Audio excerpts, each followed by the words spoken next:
بسم الله الرحمن الرحيم.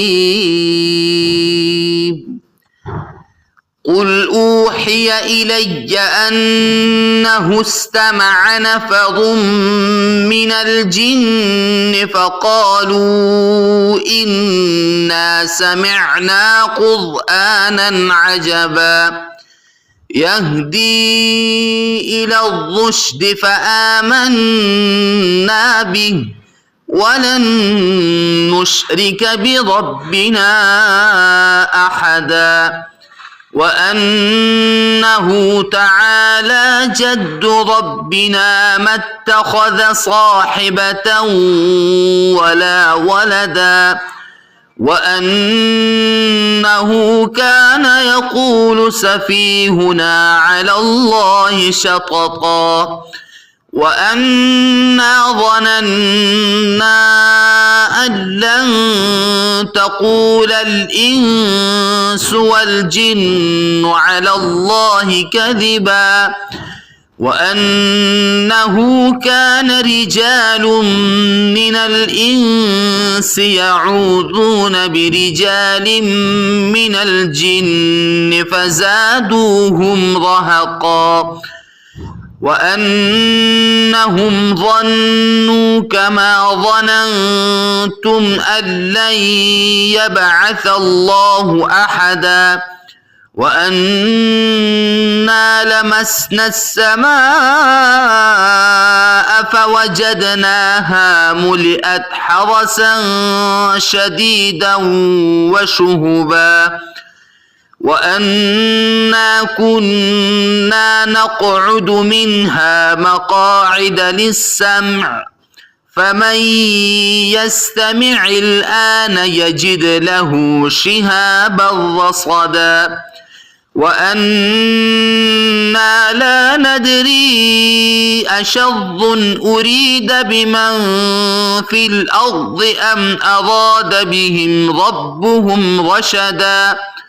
وأنا منا الصالحون ومنا دون ذلك كنا طرائق قددا وأنا ظننا أن لن نعجز الله في الأرض ولن نعجزه هربا وأنا لما سمعنا الهدى آمنا به فمن يؤمن بربه فلا يخاف بخسا ولا رهقا وأنا منا المسلمون ومنا القاسطون فمن أسلم فأولئك تحروا رشدا وأما القاسطون فكانوا لجهنم حطبا وأن لو استقاموا على الطريقة لأسقيناهم ماء غدقا لنفتنهم فيه ومن يعرض عن ذكر ربه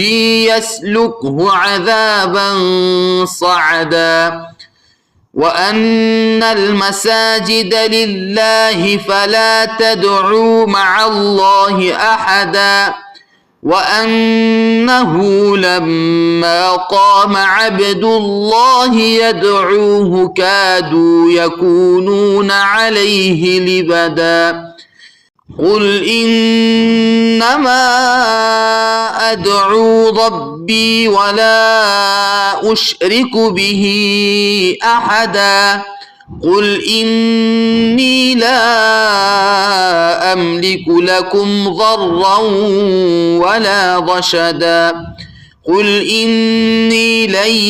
يجيرني من الله أحد ولن أجد من دونه ملتحدا